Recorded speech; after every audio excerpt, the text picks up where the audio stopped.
Probably give it another 3 minutes. Let some people hop on.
All right. I think I'm ready to get rolling.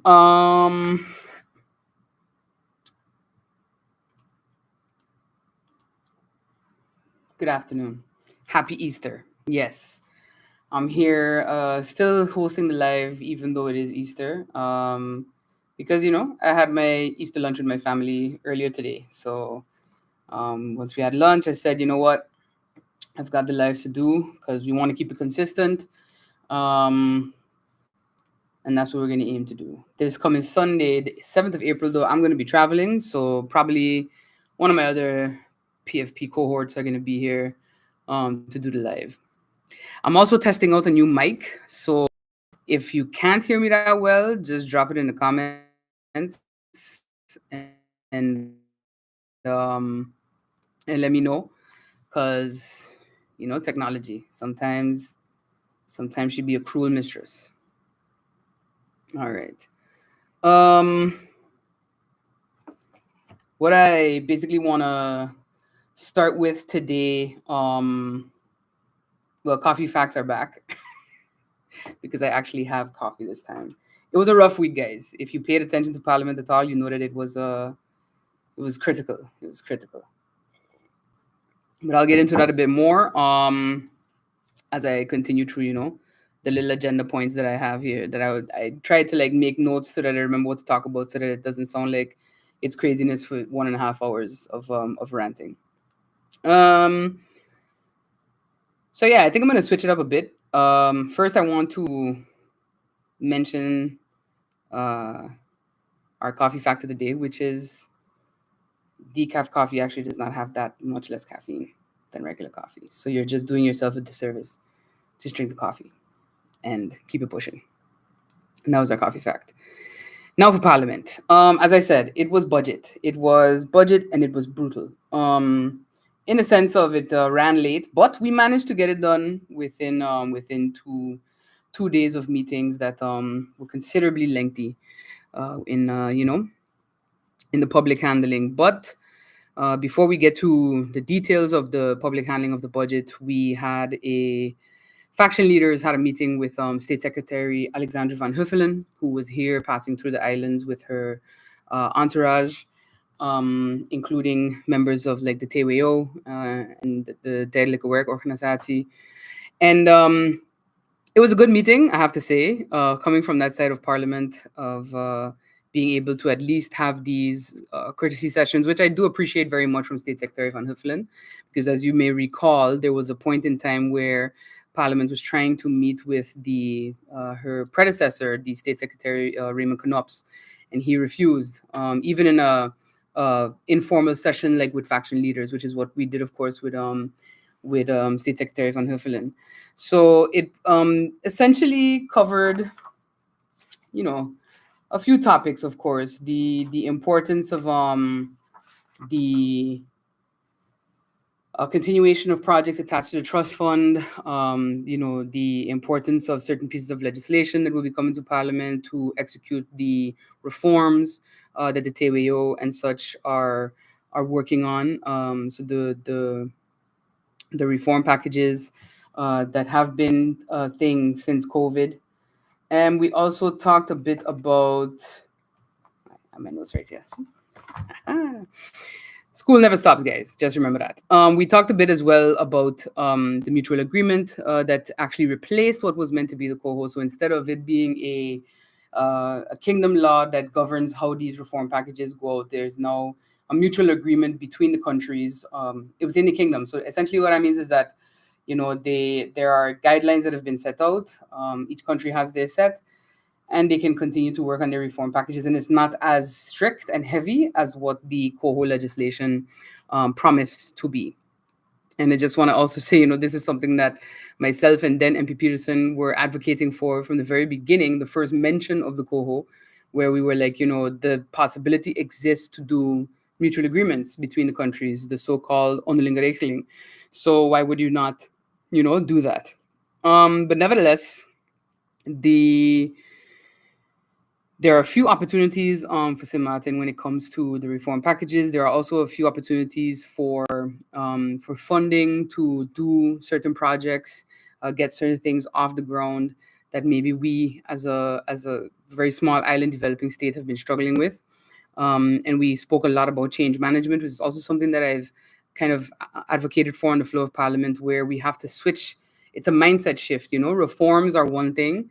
Rules are one thing, laws are one thing, but people's mentality has to shift, and you essentially have to push and drive that in different methodologies. You can't just go in like a bull in a china shop. Change management can sometimes be a very precarious thing. So we talked a bit about breaking ministries out of the silo mentality that they've had, improving and boosting the manpower within ministries, and of course getting buy-in from stakeholders. And that, I think, is the most critical thing that is lacking to kind of link everybody and to accomplish that mindset change. Because if people see that you're just doing and you're not involving them in the process, they're not going to actually care. And that actually ties into something else that I'm going to talk about later on, after we discuss the handling of the budget. Beyond that, there are initiatives to simplify the legislative process that are coming out of these reform packages. There is a lot of legislative support that is being pushed on a project-by-project basis, which makes sense. Essentially, what they explained to us is that, and this was explained by one of the members of the TWO, that reform package A may have 10 pieces of legislation that has to be changed, while reform package B may have 2. So you put the bulk of your energy and your resources into A, of course. You pump that out as accurately as you can, because that's really what holds up a lot of legislation, is the details, because the devil is in the details. You pump that up as accurately as you can, and then you push it, and then you get to where you need to get. So that was good to hear that those things are moving along, properly then. And then I want to touch a bit on the announcement of a further extension for the formation of the incoming government. So when I say formation, I mean the screening process, of course, to the process to screen the incoming ministers. And I want to also take this time to explain a bit what that process really is and what weighs the most. So we are currently using a national decree, not one, just a national decree. And essentially, initially, it was a national decree that we had since the Nellis Antilles days, and I believe it was updated in 2013 or something like that, to essentially take over some of the process that the old national decree had from the Antilles days. Now, in that screening, I can tell you that, because I actually think it should just be something that we talk about, openly, like the process at least. There's no nitty gritty to reveal really. You get checked by essentially four agencies, you could call them. You have a questionnaire, of course, and then you have to make sure that you're up to speed on certain uh, areas. Your taxes, number one. Your contributions to SZV, number two. Of course, your standing at the public prosecutor, that's number three. And then, of course, you have a National Security Service report. That is the VDSM, Veiligheidsdienst. That is, just an intelligence report, basically. And I think it's good to talk about that because then it kind of shows you where certain delays can happen. And the reason that you have persons in the community who can stir up trouble by just saying that, oh, so and so failed and this one passed and this one failed because of that, is because the process has not been very transparent. And I want to make it clear that I don't have an issue with a screening process. I actually do believe that ministers should be screened. um, I also believe that the process of their screening should be made understandable to the public, because people have been coming to me with all kinds of crazy questions about, well, how come this one, pass, and but I hear that the police have something. Like, the police don't have nothing to do with it. It's those four agencies, and I want to stress that, this is why I always put a responsibility on people who claim to have, journalistic intentions, that they need to explain things properly to the general public. Disinformation is purposefully spread incorrect info with the sole purpose of destabilizing and of causing confusion, of riling up persons, etc. We have a few people in the community who do that really well. And it's unfortunate because I've seen persons who I know don't know better fall for that trap all through campaign and up to now. And I've seen persons who should know better also kind of fall for that trap and, ask me things about, well, so and so said on their live stream that, and I'm like, and they are the bastion of, journalistic integrity on St. Martin. That's laughable, actually. So I think let's try to be a little more critical of the source, because sometimes you can be critical of the messenger, of the source, and not to get too caught up in the message, which is clearly meant to just cause a certain destabilization in the public's eye. And while we're on the topic of misinformation to purposely destabilize, I want to also touch, as we roll right into the handling of the country budget, the behavior and what was, openly said, like an open call to cease the formation of one coalition and go to another. That kind of bacchanal politics, I mean, people may think it's cute, but it's not. It's actually very offensive and disrespectful to the people, because nobody was getting on like that when y'all were trying to cobble together whatever it is lasted for 4 years. And I think that that's my biggest issue right now. That kind of nasty politics, and it's funny because people think they're being House of Cards, but actually they're not.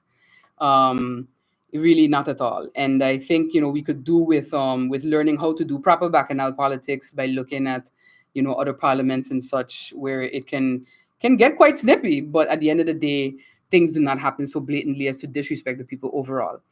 Um, so the budget. We started the public handling of the budget on Wednesday, and then, towards I for me going into the budget debate, I had one or two questions per minister, but more some comments, because, at the end of the day, there is an incoming government. We're in this process of transition. So I'm not going to stress on things that are being said by persons that are leaving office. So we had the handling started Wednesday. And then, and then what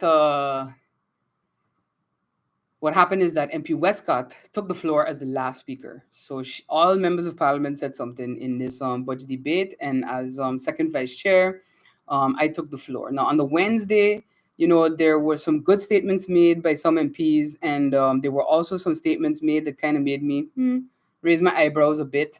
And these are discussions that we've had as well, because it came from some current coalition, this coalition partners. And we did have that discussion in private, because I do believe it's good that you help each other and that you advise each other as best you can. To kind of say, something that I also advocate for all Samantas to do is to find the knowledge for yourself and educate yourself. Educate yourself on what actually is the realities of the trust fund. Don't listen to the gossip rags, and just learn. The information is there on the website. You can read the annual report. It tells you everything. It tells you the status of the projects. It tells you, what money the trust fund has generated. It tells you what projects are still pending to happen, even though the money has been allocated, where it's at. So I always push for persons to find that information. The ignorance in this day and age is a choice. Um, it is truly a choice, because you can find the info if you are willing to actually, put yourself out there to look for it. And then, so you had those unfortunate incorrect statements, and then what it did was it allowed, a kind of little political ball game to happen from the opposition side, which again, it's politics. For me though, at the time I was sitting on a chair, so I couldn't exactly react or use any of my interruptions, which is also something that we debuted in Parliament for the first time during this public handling of the budget. So there's a podium, there's a lectern set up with a separate mic, and what you can do is you hear something and you can get up and go to interrupt and say, well, you can offer. I think it's you can challenge an assertion that has been made. I struggle reading that up. Challenge an assertion that has been made. You can ask a question to kind of touch on a certain point that you interrupted on, or you can offer more information or offer some clarity, which can also be, correcting something that has been said. I would have loved to have had this functionality of Parliament available in 2021, because there were a few points where I would have definitely interrupted some of my colleagues back then, and just kind of been able to fact check, in that moment, because I think that's important to fight disinformation and misinformation from Parliament side, because sometimes there are things said there that I really like what's happening. But yeah, so interruptions were introduced for this public meeting, and I think it went well. I think it added a nice component to the meetings. I'm interested to hear what people think. So feel free to leave your comments or message me or so, and just say, a few people did hit me up on WhatsApp, and they were like, Melissa, they liked it because it added a different dynamic and it broke up the monotony of the meetings. And I'm really pleased that that is the feedback we're getting so far. Now, if we can keep it going as concise and as respectful as it was, I think it's going to be a great addition to Parliament and to how our meetings actually progress. So yeah, taking over the chair, it was my first time as second vice chair of Parliament, chairing a meeting. So I took over towards the end of the day on Wednesday, and then Thursday I started off, the meeting, because when the chair leaves the chair, when the chairperson leaves the chair, he or she cannot return to it in a public meeting. So it first vice chair MP Emmanuel was not feeling well for the majority of our budget handling, and the concern was that because he would have to be in and out a lot, it didn't make any sense. So the decision, was kind of taken to just let me sit on the chair. I had a few tough situations to deal with, namely, for those who did not watch, I'll just give you the cliff notes. So we had an incident where MP Roseberg asked a question to the Minister of Justice regarding the SG position, so the Secretary General that was recently appointed for justice. And in Parliament, I believe it is a written rule of order, but it could be unwritten as well. I have to double check. Is that you don't really speak about persons that cannot defend themselves.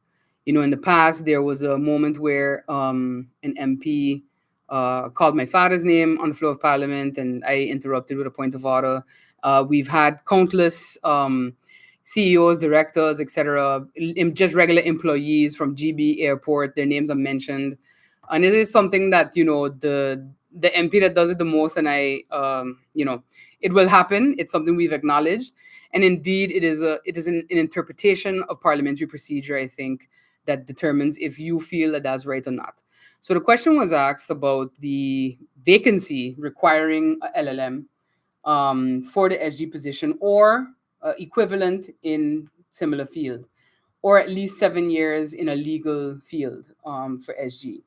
And I understand the MP's question, because if a especially in look, I always tell people, there are certain master's degrees that definitely are things that are necessary, requirements you should stick to. And then there are some instances where, definitely, from the whole thing of, I can deviate because they've had the experience. The minister explained, she even provided in the presentation an SWAB email that explained the deviation from the vacancy based on, the experience that is there, not in the legal field, but that is there. Um, and, that explanation was provided, and then it kind of escalated from there. Now, at first, it started to play out in a bit of a back and forth on camera. As chairperson, I decided to close the meeting and to, take it off camera for real and have just a discussion with who was there. So we did that.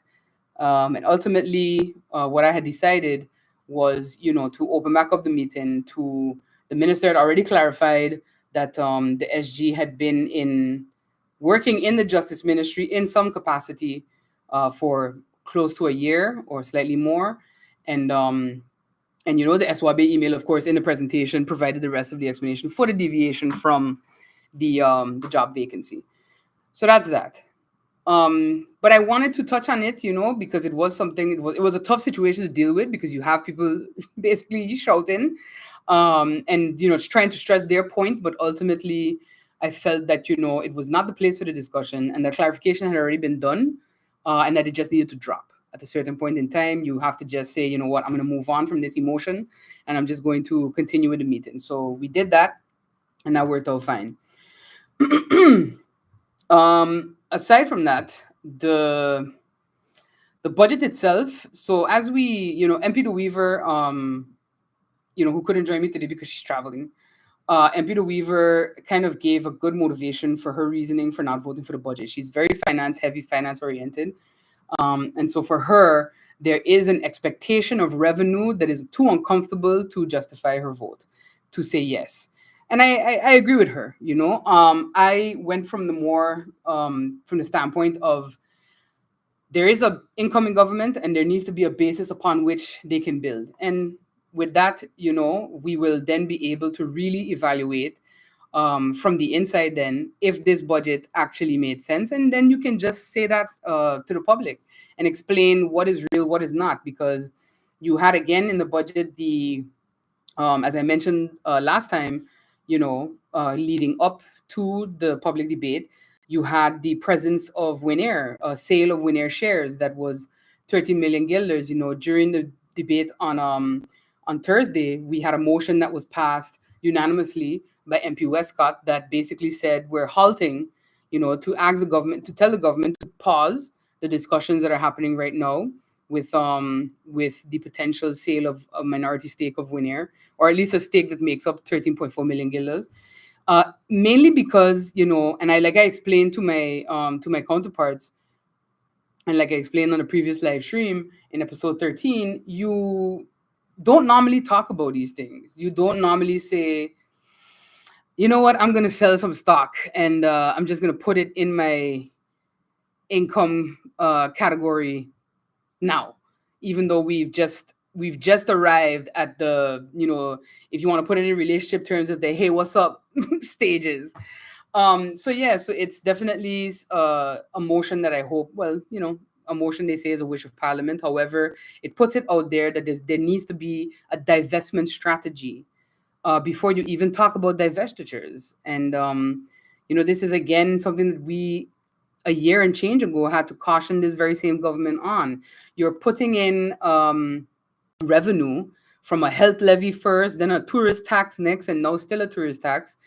A tourist tax where the legislation is on its way to the SER, or at the SER. So it's not even in Parliament yet. So, it doesn't exist, essentially. And I think that was one of my pet peeves about this budget handling, in that you had quite a bit of celebration about 90 million guilders of capital expenditures, which at the end of the day is not a windfall that we generated ourselves, and I need to make that abundantly clear to people. But it's good, and at the same time, it is there's a lot of rejoicing going on, but at the end of the day, there's also still a reason for concern. Maybe not the tremendous risk that MP Marcelina spoke about, but most definitely when it comes to imaginary income and imaginary revenues, there is some risk because, as MP Weaver said, again, your expenses are very much present. One of the things that I did not really, that I don't like about chairing is that in a public meeting I can't speak again, so I didn't get a chance to touch on my round two comments, which were again to stress, let's hope that future governments do not do this type of was it fresh air invoicing, he said, but this type of, we're definitely gonna have this income coming, and then it turns out that it's not possible, because that is something again that could happen with the whole Winair divestment, and with any divestment strategy. You could say you want to sell shares, and then by the time everything is done, it's I change my mind, and then that's it. The income you put there does not exist, as it never did. So that was essentially how that went. For the budget, what I'd like to see kind of moving forward now from Parliament is that we, continue to operate in a way that is efficient and that is effective. And I hope to see when the incoming government swears in, I do hope that the sitting opposition remembers the calls for stability, and that they remember that stability does not just matter when they're the one sitting on the other side of the aisle, because that's been the history, in particular with the larger opposition party, to very much cry about stability, but at the same time plot to tear down governments. There are things I have learned from speaking to persons attached to some of those individuals that will go in the memoirs. So you'll have to wait, unfortunately, I'd say about 15, 20 years for them. But definitely something that I think we need to be more open about in Parliament, in the public, is the constant meddling and the constant pressure that is being put on, persons who they may perceive as weak. We all know how things go here, and I'll touch a bit more on this as well in my next in the next topic, about the levels of intimidation that happen here when you don't go along to get along, in particular with certain political parties. Nobody could accuse me of that right now, us of that, because we've never been in government, and I can guarantee you'll never be able to accuse us of it either, because it's something that really, pardon my French, pisses me off, is the victimization of persons that that are, that dare to speak out, basically. Which brings me to the climate justice camp. So the climate justice camp happened right here on St. Martin over these last 4 days. They opened up Thursday morning, so unfortunately I could not go because budget. And then Friday they had different sessions at USM, which also budget, well, not budget, but recovery from budget. So yesterday I went to a session that was held by Nigel Maduro, who is a climate activist from Aruba. And Nigel essentially, yeah, man, he had a good session where he talked about the different levels of activism and the different types of activists, and what is the issue really about sustainable development, and what does sustainable development mean. And he made I have the slides. I think I'm gonna post them on my socials later, because I wanted to wait till I also met with them privately. But one thing that stood out is, he had one repeating sentence, and then it would break down into different areas. So let me just pull it up. I think I have it on my phone. So one thing that he said was that, yeah. So essentially, to transition to a sustainable society, to have that, you cannot have systematic increases in concentrations of substances produced by society. So that, of course, touches on greenhouse gases emissions and other emissions and dangerous things going into the biosphere. He also talked about the systematic, and systematic is a word that repeats, because that is why a lot of what is happening climate wise is happening, because it's been on a repeat. You can't have systematic degradation by physical means, which, when we look at our hillsides, when we look at how we have developed in the physical sense as a country, in terms of construction, in terms of filling in the pond, in terms of filling in at the lagoon, etc. This, if you systematically continue that as it has been, you're going to end up in problems. And what we touched base on today in that discussion was most definitely that, until persons realize that, so socioeconomic issues challenge people's care levels about the environment. And we saw it during campaign. People are you're trying to talk to them and connect with them in a town hall about single-use plastics. You're trying to talk about how they dispose of waste, etc. And their response to you, and their very valid response to you, is, I can't think about that or care about that because I'm trying to figure out how to feed my kid. And that's very real, not just in St. Martin, but across the islands, across most small island developing states, across most small developing states, and other vulnerable communities around the world, who are at the mercy of the larger contributors to climate change, which of course we are not. And what I told them was, because we were talking about, well, how do we operate in a small society where very much you can be victimized for going against status quo and going against the norm, going against persons who have real pure capitalist ideas, and do not and view environmental protections as a barrier to making money, because that's ultimately what it boils down to, is capitalism, and just hyper capitalism is what I like to say. That kind of erodes then the public attention to the environment. And we talked about that, and about that victimization, and I said, that's why I try to use my platform as a member of parliament to kind of advocate for environmental change, because I'm a member of parliament, and I don't believe that persons are going to, there's little ostracization you can do to me in this current capacity. And an excellent use of that power, I would say, is the recent, and now we're just going to go into my, what I want to talk about in terms of headlines, is that recent BBC interview between Guyana's president, Dr. Irfan Ali, and the BBC reporter, I think his name is Stephen Sacker or something like that. But Mr. Sacker was trying to give President Ali a lecture over Guyana's recent discovery of, oil and gas in Essequibo, which has been something we've talked about as well, because you had that whole thing with Venezuela saying, but it's ours. And then at a certain point, you could kind of see the shift. And I'm like, yo, a Caribbean man, even though, you're a head of state, he gave him a look like, really, dog? And then proceeded to kind of lecture him on Guyana's own protections of their countryside, of their natural resources, and of their natural protections against emissions. The fact that, I forget the name of the forest that he mentioned, but the fact that that forest holds a certain tonnage of the emissions that the rest of us pump out. And he told Stephen Sacker, are you going to pay for that? At a certain point in time, he was like pointing at him. I was like, yo, man, it's gunshots.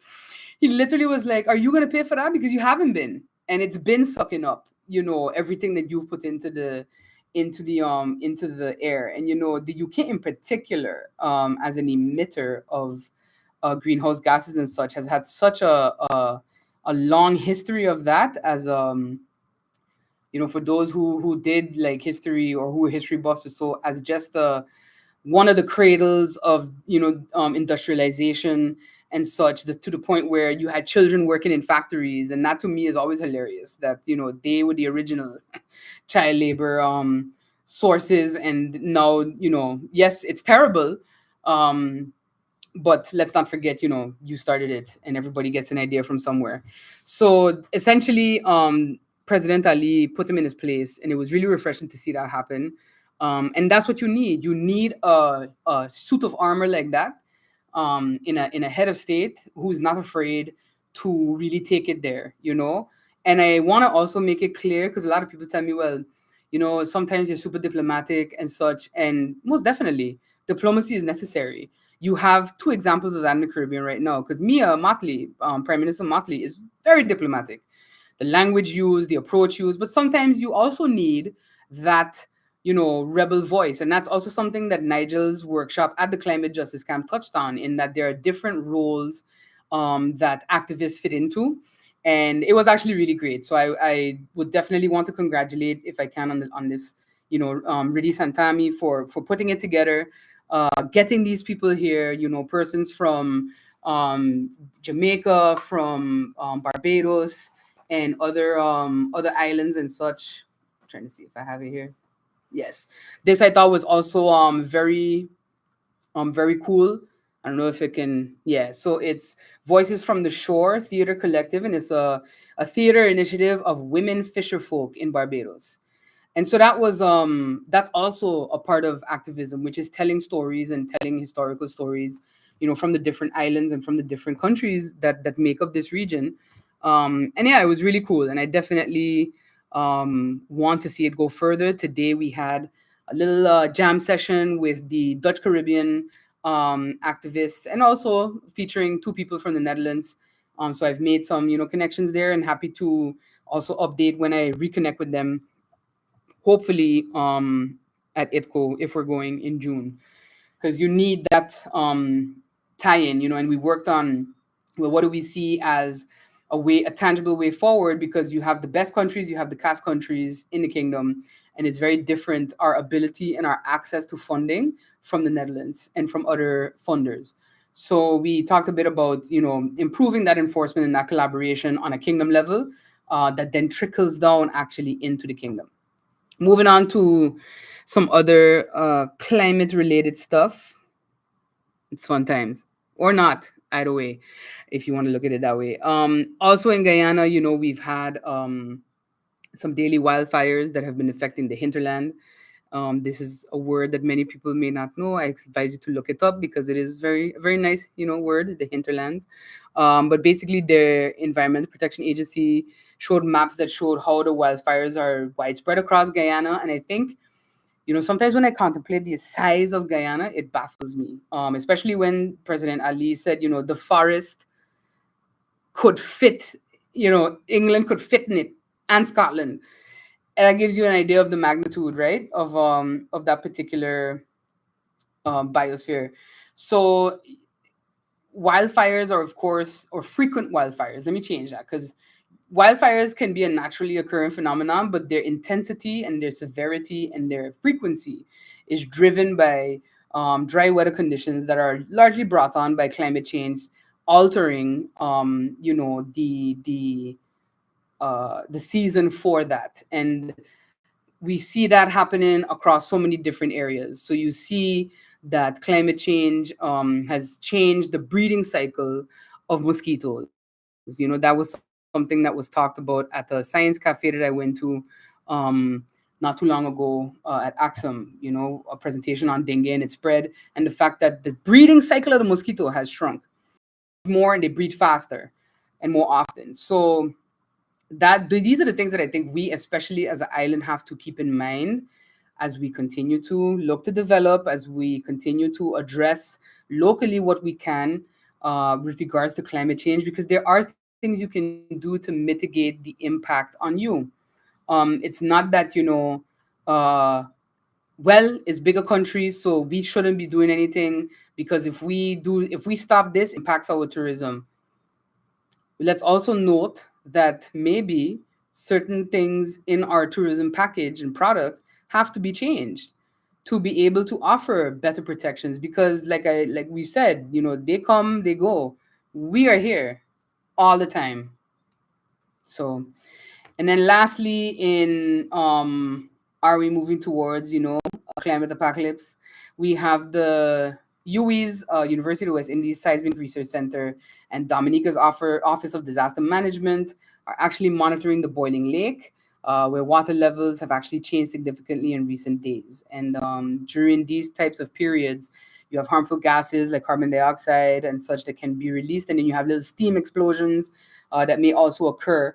Um, and then you can imagine how that could go wrong. And they mentioned that the recent cessation, so the stopping of geothermal activity at the lake, may actually indicate that there's blockages of like an underlying vent, which feeds into the lake. And this is a concern because the blockage, clearing of the blockage can happen without warning, and then you have a separate problem on your hands.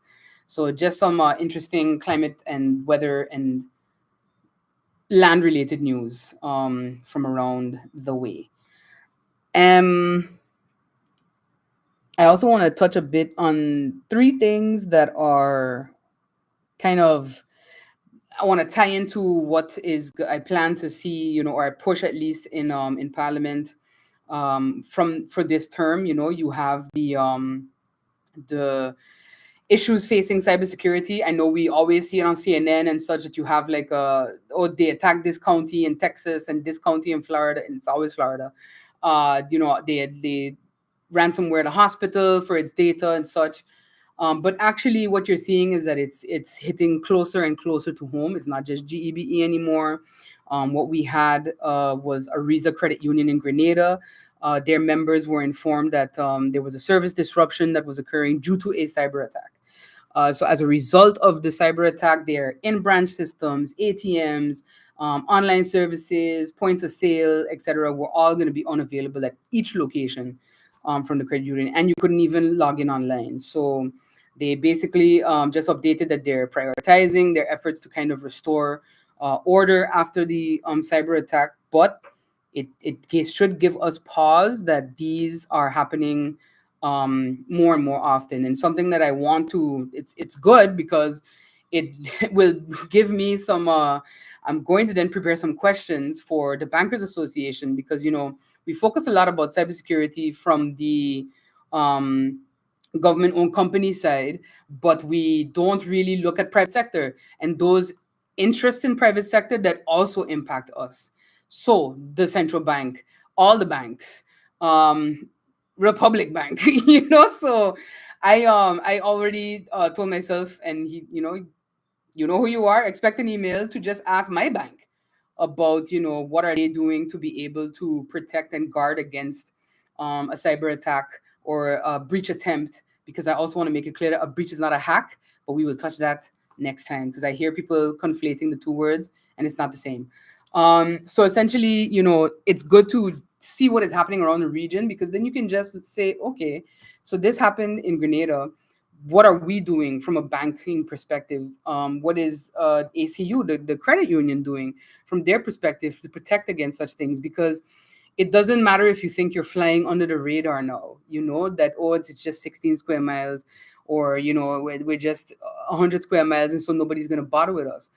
The way that it works in tech and in cybersecurity in the hacking world is all of this is credit. All of this is street credit, basically, and that's what you end up having. And that's why we had like Marvia spoke a lot during campaign about a cybersecurity agency that then governs and then kind of forms policy for the entire country's approach to cybersecurity, whether it's from reforms or implementations, etc. It takes into consideration AI and the fact that you have AI bots now that can break your password in almost under 5 minutes. I think I had shared a graph sometime, and I'll go back and double check that and bring it back for the next time. But yeah, so that's one thing that I definitely think is interesting for us to continue to monitor.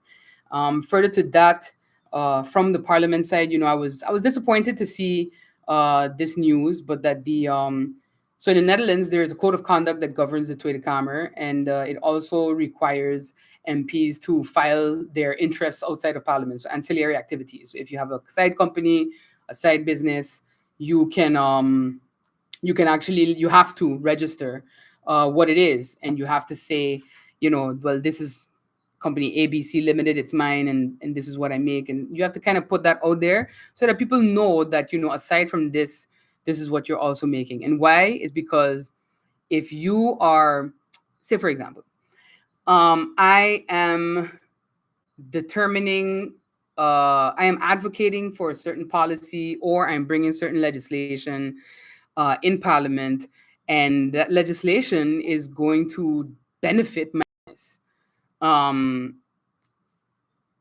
People can look at that and make their own decision if they think that I would deserve the opportunity to represent them again. If I'm representing them, or if I'm only focusing on my own interest. Because if all I'm focusing on is this legislation that will help my company, and I'm not looking at other areas, or I'm not advocating or talking about other things that are going to help the wider community, you know, so that's what it's meant to do. But what they found was that the Dutch MPs, over I think the last few years, have not been registering it, have not been filling it out, etc., and providing the information. So that's unfortunate. However, integrity, because that's what it's meant to put out for you, is the integrity of the people that are representing you. Integrity is important whether it's a small country or a big one, and most MPs would use this as a, but you see what they're doing up there. Here's the thing: economies of scale also matter when it comes to integrity. The smaller society, the less corruption you should have, the more integrity you should have, because people feel it on a grander scale. I hear that excuse a lot about, oh, the Netherlands and most European and da da da, they're the most corrupt. 100%. Like, nobody ever said corruption did not exist up there.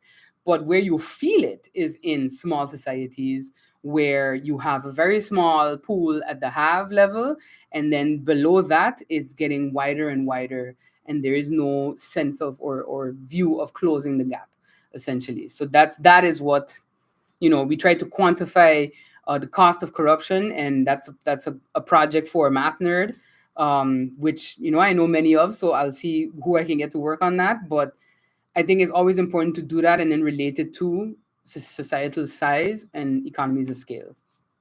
Nevertheless, as chairwoman of the Integrity Committee, again, the code of conduct did stick at a certain point.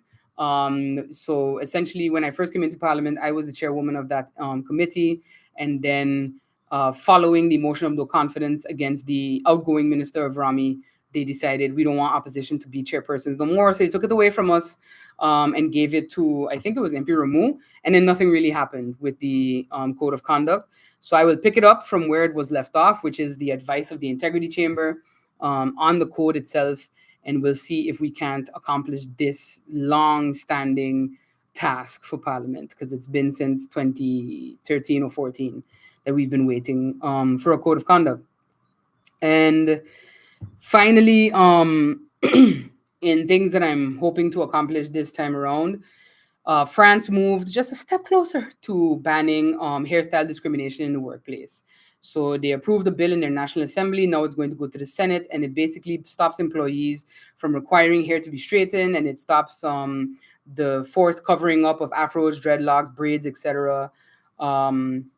Olivier Serva, who is from Guadeloupe, basically presented an American conducted study, which you may have heard a lot about. We've had congresswomen talk about it, and it pointed out that a quarter of Black women in the US said that they had been ruled out for jobs because of how they wore their hair at the interview. Now, here in the private sector, you always get those types of comments about, sometimes you have some employers who don't like certain hairstyles, but at that point it's like, then what are you here for? You're on a Caribbean island with Black people.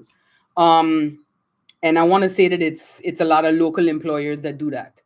And then, of course, the school discussion that MP Roseberg brought up in Parliament, and I also informed her that, I have a piece of legislation that is now gathering some anecdotal evidence to essentially attach to it, to prove that there is a problem, and to kind of seek to take away that discriminatory right, because that is how a lot of the school boards behave, that they have a right to discriminate against their students, that you have a right to send home local kids, boys especially, because their hair is half an inch too high, because their hair grows out and, not down. But even then, now you've come to a point where, instead of changing and evolving with the times, and this is, primarily the religious school boards, so there's really no surprise.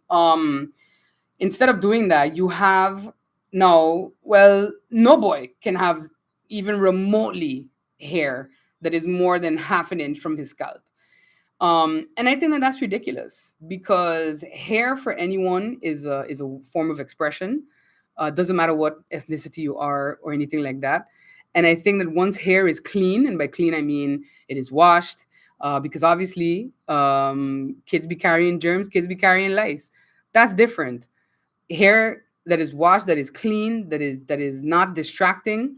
Because I don't know how, if your afro is blocking the board, then maybe you need to just change seats. Like it doesn't need to be that you get a buzz down, is what I'm trying to say. And that's something that I'm really working on to see how we can do that. And the precedence is there, in Anguilla. Um, a couple years ago, they did indeed halt that practice and just make it blanket. And this touches a bit on something that I've said publicly, privately, when we talk about decolonization and what it means and what is it. Some people will tell you, well, it's a constitutional status and you have to be independent. And I'm here like, actually, no. Decolonization is not a constitutional status. It's not just a constitutional status. And to be honest, in the modern world, you can argue that it's maybe not. What it is dismantling those systems essentially that allowed colonization to thrive.